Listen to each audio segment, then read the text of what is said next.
자, 정신건강사회복지론 6주 두 번째 시간입니다. 4장의 사정을 다루고 있고요.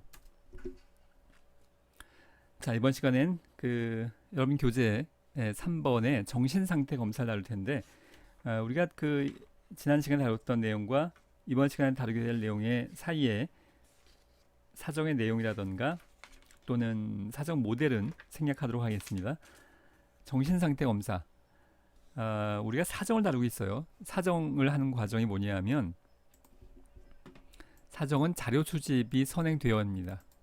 자료 수집이 선행이 돼서 그걸 가지고 사정을 하게 되겠고, 물론 우리가 사정을 하다가 필요하면 다시 돌아가서 자료 수집을 추가하고, 그 다음에 개입 계획이나 개입 과정에 있어서도 중간에 언제든지 돌아갈 수 있겠습니다만, 사정으로 돌아갈 수도 있고 자료 수집으로 돌아갈 수 있고 전 과정에 걸쳐 이루어지지만, 그래도 기본적으로는 자료 수집을 먼저 선행하고 충분한 자료가 모여졌을 때 그 다음에 그걸 종합해서 판단하는 과정이 있는 건데요. 그 자료에 제일 기본은 행동에 대한 관찰, 대화 내용, 사회복지 실천 전반에 걸쳐서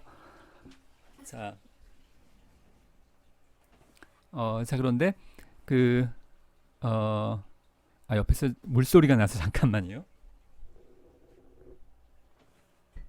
창문을 좀 닫느라고. 근데 그 자료 수집하는 과정에 있어서 일반적으로 사회복지 실천 과정에서 이제 대화와 관찰, 가정방문 다 포함되지만 심리검사도 이 안에 자료에 아주 중요한 내용인데, 특히 우리가 정신건강 분야에선 이 심리검사는 굉장히 많은 비중을 차지한다고 볼 수 있겠습니다. 자, 그 중에서 가장 첫 번째로 할 수 있는 게 정신상태 검사인 건데요. 이것은 멘탈 스테이터스 이그제미네이션이라고 해서, 우리가 사실 정신상태 검사면 그렇게 긴 표현은 아닙니다만 그래도 MSE 이렇게 짧게 줄여서 이야기할 때가 많이 있는데요. 간단하게 보는 겁니다. 이 정신상태 검사가 굉장히 주도 면밀한 그런 게 아니고, 본격적인 심리검사나 또는 사정이나 진단은 이제 의사의 진단이에요. 우리가 진단하는 것은 아니겠고, 이런 것에 들어가기 전에 첫 번째 만났을 때 쉽게 간단하게 그냥 간이 검사 정도라고 생각을 해도 됩니다. 본격적인 체계적인 검사 이전에 이루어지는 간단한 이제 초기 검사 정도라고 생각을 하면 되겠는데, 자, 그래서 어떤 1번 2번 이런 항목이 정해져 있지도 않아요. 전반적인 카테고리만 정해져 있습니다. 자, 그 내용을 볼 텐데, 이건 사회복지사가 진행을 하기도 합니다. 그리고 병원에 있는 사회복지사가 진행을 하기도 하고, 지역사회에 있는 사회복지사도 이러한 관점으로 정신장애 클라이언트 또는 관련된 클라이언트를 바라볼 수 있는데요. 자, 일단 좀 지우고, 자, 검사이긴 한데 구조화된 검사처럼 1번 2번 이런 건 없어요. 그런데 전반적인 틀만 있습니다. 그 전반적인 틀의 첫 번째가 외모, 전반적인 태도 및 행동을 관찰하는 겁니다. 사실 외모, 전반적 태도, 행동을 관찰하기 위해서 우리가 관찰해야 될 항목들, 질문 내용들, 이거 수백, 수천 가지가 될 수 있죠. 그러니까 1번, 2번, 3번 이런 형태로 정해져 있는 검사가 아니에요. 전반적인 상황을 보는 간단한 검사에 해당합니다. 물론 자세히 하려면 또 간단하지 않겠습니다만, 자, 외견상 나타나는 모습, 태도나 행동에 대해서 관찰합니다. 일단 상담실에 현저한 정신장애 있는 클라이언트라면 들어오는 순간부터 걸음걸이에서부터 옷차림, 표정 이런 것에서부터 우리의 관찰이 시작이 되는 건데요. 그런 것들을 다 포함하는 겁니다. 예를 들어서 정신장애 약 복용이 오래된 경우에 아주 현재 나타난 걸음걸이 특징 중에 하나는 보폭이 좀 좁아요. 그러니까 마치 아이들처럼 아장아장 걷는다고 할 수 있죠. 보통의 보폭보다 좀 좁게 오른발 왼발을 좁게 교차시키면서 걷는 경향이 있는데요. 그런 것들을 하나하나 다 관찰하는 겁니다. 또 대개 우울해 보이거나 무표정한 경우도 굉장히 많이 있죠. 옷차림에 있어서 지금 어울리는 옷차림을 하고 있는지 전혀 어울리지 않게, 그러니까 우리가 자유분방함을 나타낼 때 청바지에 청자켓에 넥타이를 맬 수도 있죠. 특히 젊은이들이 자유분방함을 표현하는 과정에서 그런데 그것이 전혀 어울리지 않는 형태의, 우리가 왜 저기 미친 사람의 대중들의 인식에 하나 머리에 꽃 꽂는다 이런 표현이 있죠. 어울리지 않는 겁니다. 외모의 전반적인 상황이 어울리지 않아요. 자, 그런 것을 관찰한다는 것을 의미합니다. 외견상 나타나는 모습, 태도나 행동에 대해서 관찰합니다. 이것도 경험이 필요하죠. 물론 뭐 다 경험이 필요합니다. 피면담자가 병이 들어 보이는지, 실제 나이에 맞게 보이는지, 아니면 더 어리게 보이는지 등을 관찰합니다. 그러니까 이게 하나하나 예시지, 이거 뭐 수백 수천 가지로 나열을 할 수 있습니다. 나열을 하자면 일례로 우울증 피면담자 흔히 나이보다 더 늙어 보이는 경우가 상당수 있습니다. 자세는 어떠한지, 뭔가 경직된 느낌이 있는지, 또는 불안해하는지 이걸 관찰할 수 있겠고요. 자, 틱이나 상동증적 동작, 반향 언어. 자, 이거 우리가 앞에서 했던 내용들입니다. 똑같은 행동을 반복하는지, 반향 언어, 밥 먹었니 물어봤는데 밥 먹었니라고 대답한다든지, 납굴증, 요건 이제 처음 나온 단어여서 이제 잠시 후에 볼 거고요. 거절증, 계속 부정적인 단어로 답하는지, 강박증, 언어장애, 공격성 따위는 없는지, 식사나 수면 습관, 청결 여부 등을 기록합니다. 청결 여부도 굉장히 중요할 수 있습니다. 대개 만성정신장애 클라이언트의 어려움 중에 하나가 자신의 신변 관리가 잘 안 돼요. 목욕을 안 한다든가, 뭐 여러 가지 측면에서 옷 세탁이 안 되어 있다거나, 옷의 관리가 잘 안 됐다거나, 뭐 여러 가지 이것이 하나의 사인이 될 수 있습니다. 자, 이제 납굴증, 뭐 한자어도 아주 굉장히 복잡하죠. 영어로는 waxy flexibility인데요. 자, 일단 내용을 보면 자발적 의지가 감퇴해서 수동성이 높아진 결과 외부의 힘에 응한 상태의 자세를 계속하는 상태인데, 납과 같은 긴장, 근육의 긴장 상태로 인해서 외부로부터 취해진 부자연스러운 체위에도 저항 없이 따르게 되겠고, 강직증이 고도가 된 상태.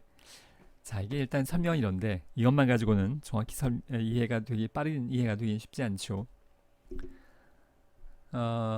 이런 겁니다.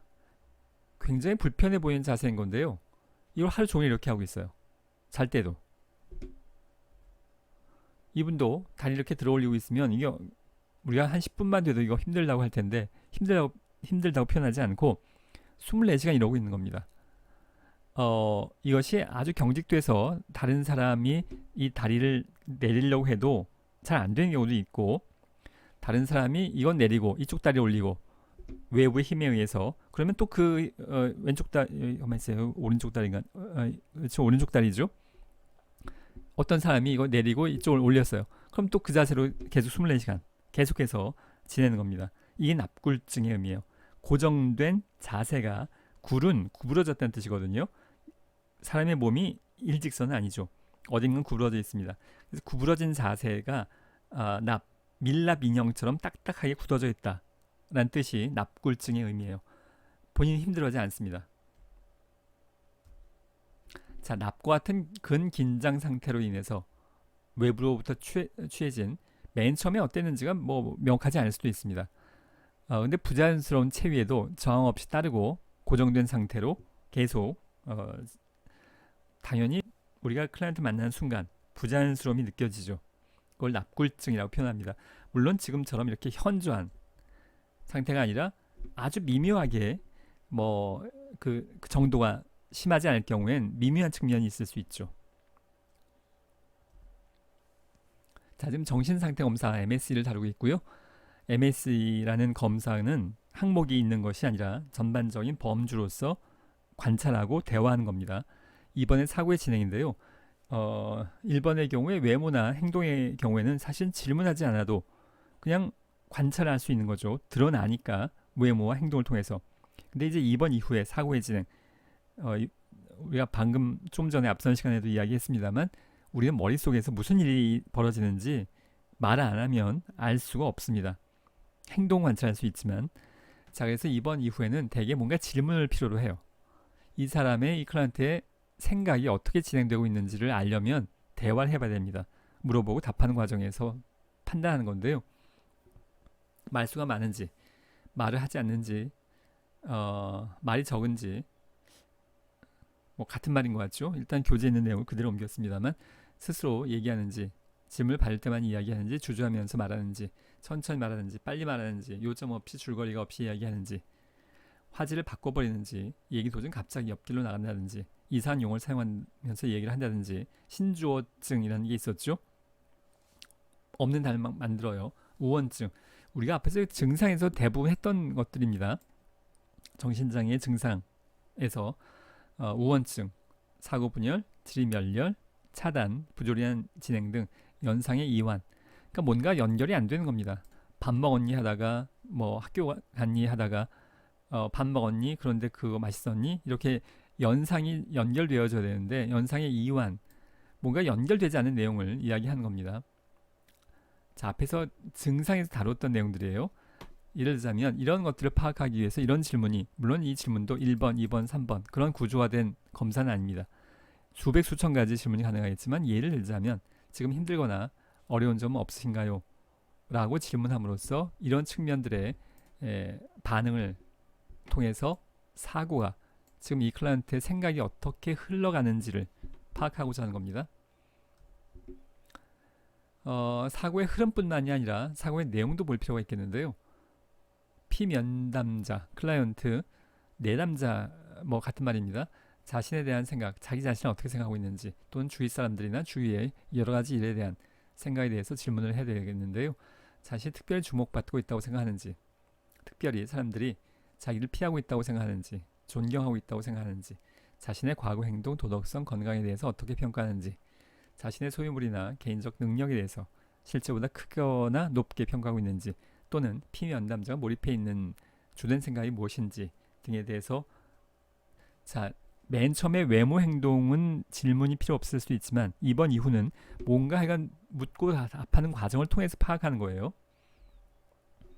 망상, 강박증, 공포증, 건강 염려증 등의 특별한 생각을 가지고 있으며 그 내용은 어떤지 알아보는 건데요. 예를 들자면 누가 자신을, 선생님을 뭐 이렇게 표현할 수 있겠죠. 실제 대화 과정이라면 감시하고 괴롭힌다고 생각한 적이 있습니까? 피해 망상증에 대한 가능성을 지금 물어보고 있는 과정이죠. 여기서 이제 답하는 걸 가지고 우리가 판단하는 겁니다. 이 사람의 사고의 내용이 어떤지. 네 번째는 지각입니다.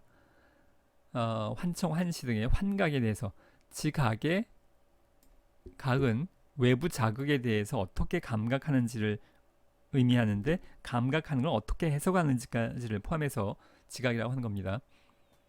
환청, 그러니까 외부에서 실제는 바스락거리는 소리가 들렸는데 또는 자극이 없는 것도 하나의 상황이라고 할 수 있겠는데, 그런데 그걸 해석을 하기를, 아, 지금 내 가족들이 날 욕하고 있구나. 그냥 옆에서 그냥 바스락 소리가 나는 건데 욕이구나.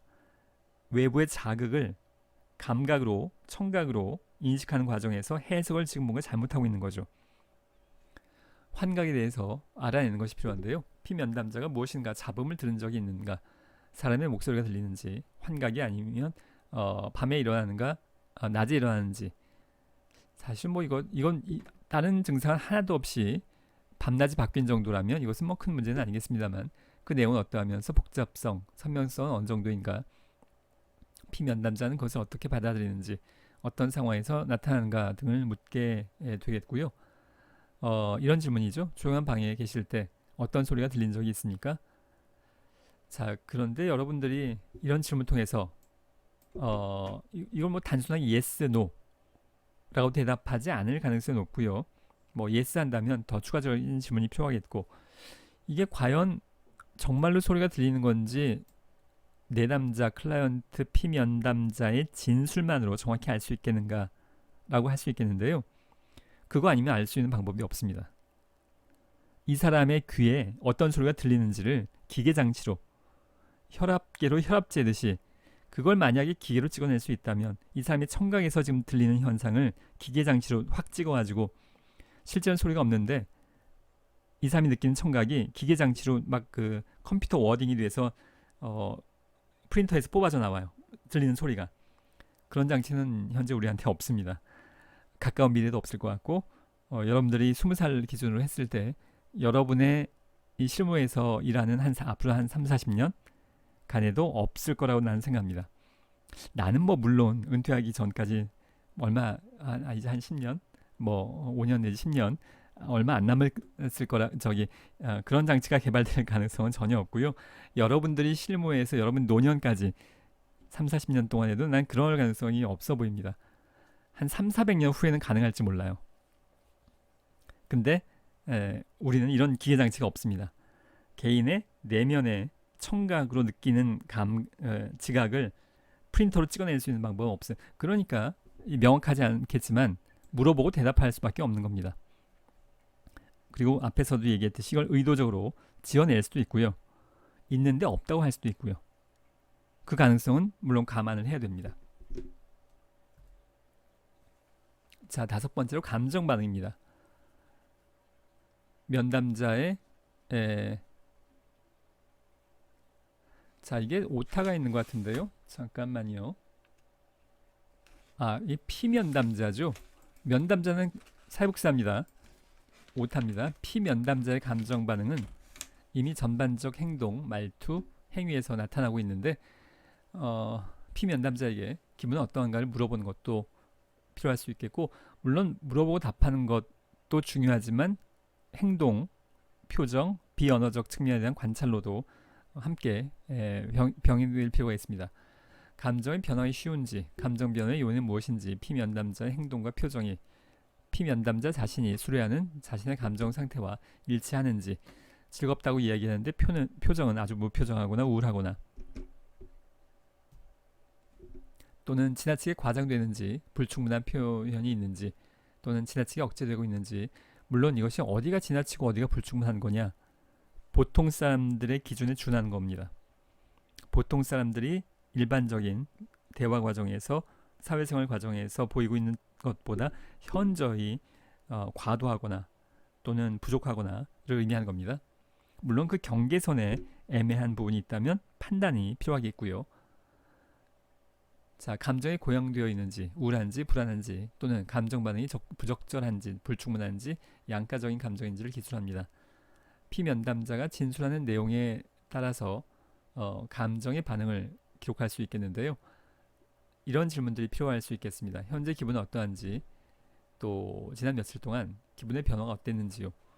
자, 역시 한계는 분명합니다. 우리가 앞에서 사정과정 특징 10가지인가 할 때 그 마지막이 한계가 있다는 것, 한계를 인식해야 된다는 건데요. 기분이 어땠나요? 물어보고 뭐 어땠어요? 대답을 했어요. 이것만 가지고 이 사람의 대답 괜찮았어요. 이 사람 괜찮았나 보구나 라고 결론을 단순하게 내릴 수는 없다는 겁니다. 이런 질문 과정을 통해서 또 다른 여러 가지 행동 관찰과 심리 검사, 지금 이런 검사 말고 구조화된 검사들도 있을 수 있겠고요. 그런 것들을 종합해서 판단해야지 기분 어땠나요? 괜찮았어요. 이 클라이언트 아무 문제 없네. 결론 끝. 이럴 수는 없다는 겁니다. 종합적으로 판단해야 됩니다. 그 종합적으로 판단하는 과정의 하나의 자료가 되는 거죠. 최소한 본인은 괜찮다고 느끼는구나. 괜찮지 않지만 괜찮다고 할 수도 있고, 괜찮지 않은데 실제로는 객관적으로 보기엔, 제3자가 보기엔 괜찮지 않은데 정말로 본인은 괜찮다고 느낄 수도 있고요. 여러 가지 가능성이 열려 있습니다. 6번째로 지적 능력입니다. 기억력, 계산력, 진압력. 남쪽을, 이거 가리킬 지자입니다. 손가락으로 가리키는 것. 남쪽을 가리키는 능력인 건데요. 그러니까 방향 감각에 대한 것을 의미하는 단어인데, 시간과 사람에 대한, 그러니까 장소, 시간, 사람에 대한 판단력이 있는지를 의미하는 겁니다. 읽기, 쓰기, 독해력, 일반적인 지식, 상식, 추상력, 판단력 등과 같은 지적 능력을 알기 위해서 전반적인 질문을 던질 수 있는데요. 개인의 과거 역사에 대해서 물어봄으로써 장기 기억 능력을 알아볼 수 있고, 몇 시간 전의 일을 물어보거나 조금 전에 대화했던 내용을 다시 물어봄으로써 단기 기억 능력을 파악할 수 있는데, 이 질문의 내용은 뭐 굉장히 여러 가지가, 다른 것도 그렇지만 여러 가지가 있을 수 있겠는데요. 뭐 이런 겁니다. 지금 우리나라 대통령이 누구인가요? 글쎄요, 정치에 정말 관심이 없는 뭐 노년기라면 모를 수도 있겠습니다만, 뭐 알겠죠. 웬만하면. 오곱하게 사는 저는 누구라고 생각하십니까? 클라이언트가 보기에 사회복지사라는 명칭을 정확히 표현하지 못할 수 있어요.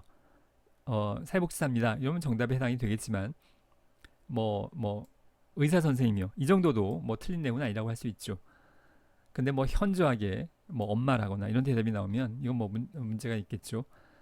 극장에서 불이 나면 어떻게 하시겠습니까? 상황 판단력, 지적 능력을 알아보기 위한 뭐 여러 가지. 그러니까 이것은 1번, 2번, 3번의 문항이 정해져 있지 않아요. 뭐 상황에 따라서 얼마든지 이런 범주만 있는 거고 전반적인 질문을 던짐으로써 파악하는 과정이라고 볼 수 있겠고요. 이것은 구조화된 면밀한 검사가 아니라 간이 검사 같은 겁니다.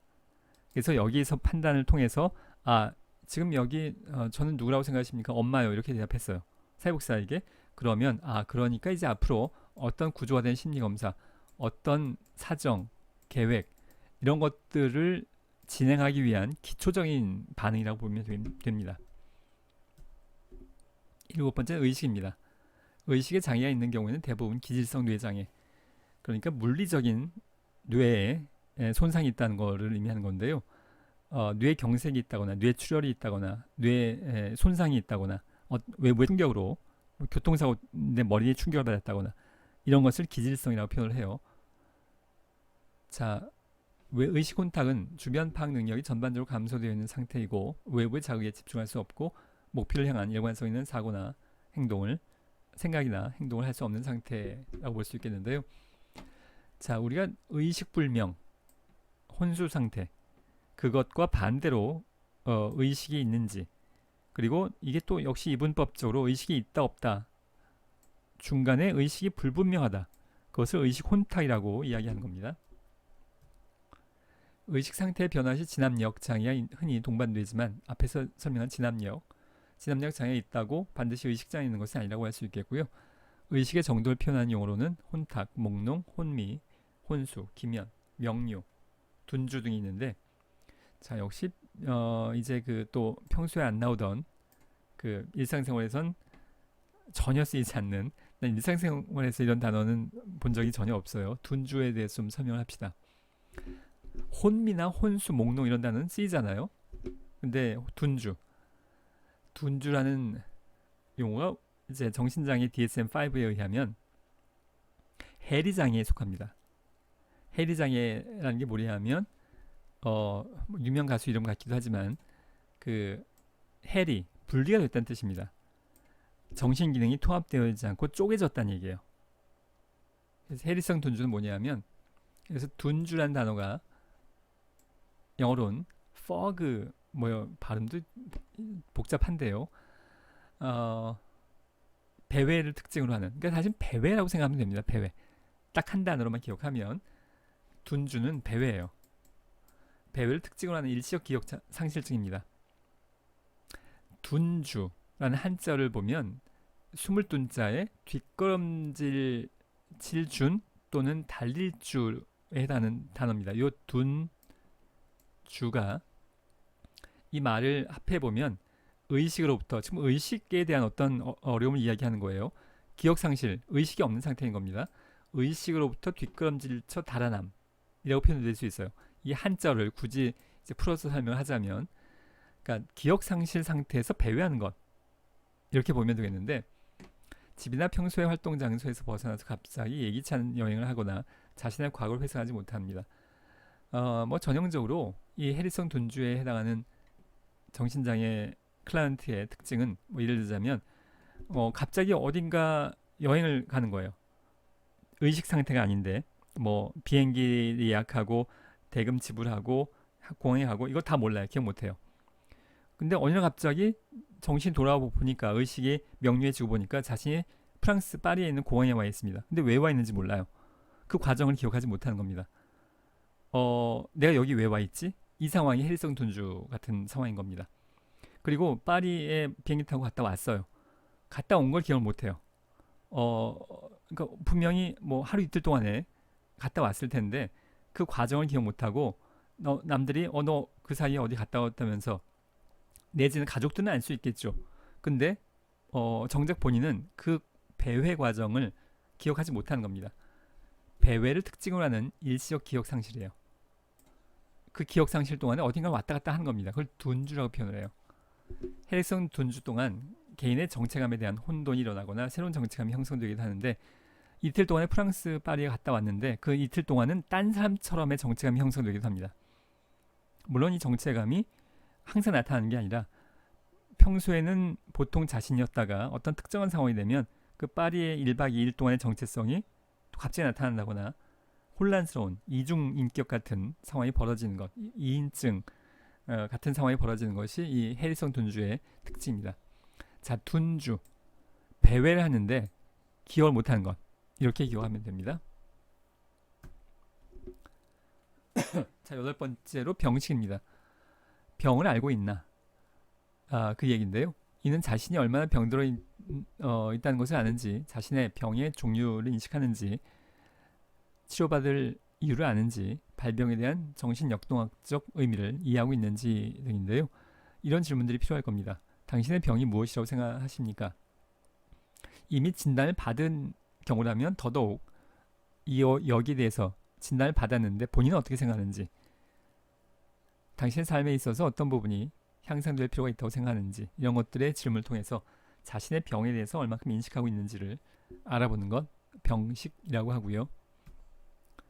병식의 수준은 다양한데 완전히 병을 부인하는 것, 병을 어느 정도 인식하고 도움이 필요하다는 걸 알지만 동시에 부인하는 것, 병을 인식하지만 외부 요인을 돌리는 것, 자신 안에 뭔가 모르는 요인 때문에 병이 생겼다는 정도의 병식, 지적인 병식, 지식은 지적으로는 다 알고 있어요. 또는 6번째로 진실한 감정적 병식 등에 이르기까지 여러 수준에 걸쳐 있습니다. 치료는 우리가 그 일반적인 사회복지 실천 과정에서는 치료하는 단어를 많이 안 쓰는데, 그래도 우리가 정신장애를 다루다 보니까 치료하는 단어를 여전히 많이 씁니다. 이 분야에선 특히 치료는 병식을 갖도록 해주는 것이 1차적인 목표지만 이것이 훈습되어져 생활방식이 변화되는 것이 최종 목적이라고 할 수 있겠는데요. 자, 훈습에 대해서 좀 더 살펴보겠습니다. 이거 여러분들이 사회복지 실천 기술론 할 때 정신역동 모델에서 분명히 했을 겁니다만, 이제 좀 더 부연 설명을 해보면, 자, 일단 뭐 기본적인 내용 복습을 해보면, 한 번의 통찰만으로는 클라이언트에게 근본적인 변화가 발생하지 않기 때문에 클라이언트가 스스로 깊은 통찰에 이르게 될 때까지 갈등이나 문제를 반복해서 경험하도록 하는 과정이고요. 치료 과정에서 획득한 통찰의 경험을 현실 생활에 적용해 봄으로써 갈등에 대해서 과거보다 효과적으로 대처하거나 근본적으로 해결하는 능력을 키우는 과정이라고 할 수 있겠고, 사회복지는 이러한 과정에서 지속적인 해석을 통해 통찰을 돕고 클라이언트의 노력에 대해서 적절한 지지와 강화를 해줘야 한다. 여러분, 이런 내용은 이미 학습을 여러 번 했을 텐데 기억을 돕기 위해서 좀 더 설명을 해보면, 이렇게 어려운 단어가 나오면 꼭 영어나 한자어를 분석을 해보는 게 필요합니다. 학자들이 뭐 이런 어려운 단어를 괜히 붙인 게 아니겠죠. 나름대로 고민해서 이런 단어 한자어를 선택했을 텐데, 이 훈자가 뭐냐면 향기날 훈자입니다. 그리고 이킬습이에요. 학습할 때 그 습, 힐습이에요. 자, 도대체 향기가 왜 나네? 이런 단어가 왜 나오지? 여기서 뭐 이런 건데요. 이게 원래 불교 용어라고 합니다. 불교 용어에 향료하고, 여기 향료예요, 향료. 향수 같은 거, 뭐 샤넬 5 뭐 이런 거. 그리고 의복, 옷이에요, 옷. 의복을 그린 겁니다. 뭐 티셔츠 이런 거. 이걸 이렇게 옆에 놔두면 여기 향기가 서서히 이 옷에 배어들어서 이 옷에서도 이 향기가 나게 될 텐데요. 이것이 한 번에 확 이루어지지 않는다는 겁니다.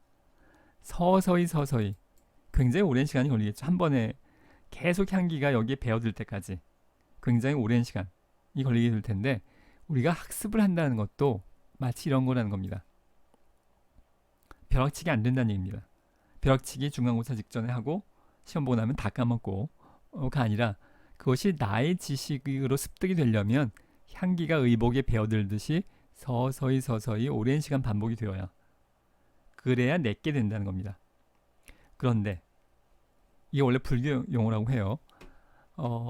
근데 통찰도 한 번의 통찰만으로는 이게 한 번으로 확 끝나는 것이 아닌 것처럼 지금 여성 클라이언트가 있는데 남성을 만나면 뭔가 자꾸 적대감이 생겨서 너무 전형적인 그냥 하나의 예시입니다. 이건 실제 상황 아니고요. 남성에 대해서 적대감이 느껴져서 직장 생활도 하기 어렵고요. 여자만 모인 직장이 없으니까 사회생활도 하기 어렵습니다. 근데 이게 원래 정신분석 용어죠. 정신분석적으로 봤을 때 이 아빠한테 어렸을 때 학대당한 경험이 무의식에 남아있다가 그 무의식으로 인해서 모든 남성에게 적대감이 발생하는 것이라는 걸 무의식이기 때문에 몰랐다가 정신분석 과정을 통해서 본인이 알게 됐어요. 그걸 우리가 통찰이라고 하죠. 몰랐던 걸 알게 되는 과정, 무의식에 잠재되었던 내용을. 근데 상담실에서 통찰을 얻었어요. 여러 가지 과정을 통해서 아, 내가 이렇구나. 근데 그렇게 한 번의 통찰 가지고 그러면 상담실 밖에 나가서 남성들을 만났을 때 적대감이 싹 없어지냐면 그렇지 않다는 겁니다. 이게 한 번으로 되는 것이 아니라 일상생활에서 계속 적용해 나가면서 아, 내가 이렇구나 라는 통찰이 훈련이 반복되어져야 하는 것. 마치 향료가 옷에 배어들듯이 이게 한 번에 되는 것이 아니라 서서히 일상생활에서 반복되어야 되는 것. 그것을 우리가 훈습이라고 합니다. 한 번의 통찰만으로는 안 된다는 것을 의미하고요. 반복적으로 경험하는 과정이 필요하다는 것의 의미고요. 그 과정에 사회복지사가 지지와 격려를 해줘야 된다는 것의 의미입니다. 자, 마지막 화면인데요. 신뢰도입니다. 정신상태에 대한 기록에는 환자가 이야기한 것이 믿을만한 신뢰성이 있는지, 또 환자가 자신의 상황을 정확히 이야기할 만한 능력이 되는지 등에 대해서 치료자의 평가 및 생각이 들어가야 하는데요. 특정 상황에 대한 질문을 반복해 보는 겁니다. 5분 전에 했던 질문 다시 한번 해보는 거예요. 근데 대답이 다르다면 뭔가 신뢰도가 낮다고 볼 수 있겠죠. 그리고 부정적으로 여길 만한, 자기 자신을 부정적으로 여길 만한 상황에 대해서 나는 이런 부정적인 측면이 있어라고 이야기한다면 그것이 이제 솔직성을 이야기하는 것 가능성이 높은데요. 물론 이제 상황은 그렇게 단순하지가 않아서 자신의 증상을 과장하는 것일 수도 있습니다. 근데 물론 일반적으로는 자신의 부정적 측면을 이야기한다는 것 자체는 이 사람의 진술이 전반적으로 신뢰할 만하다, 믿을 만하다라는 것을 나타내주는 하나의 단서일 수 있습니다. 자, 이번 시간은 여기까지 하도록 하겠습니다.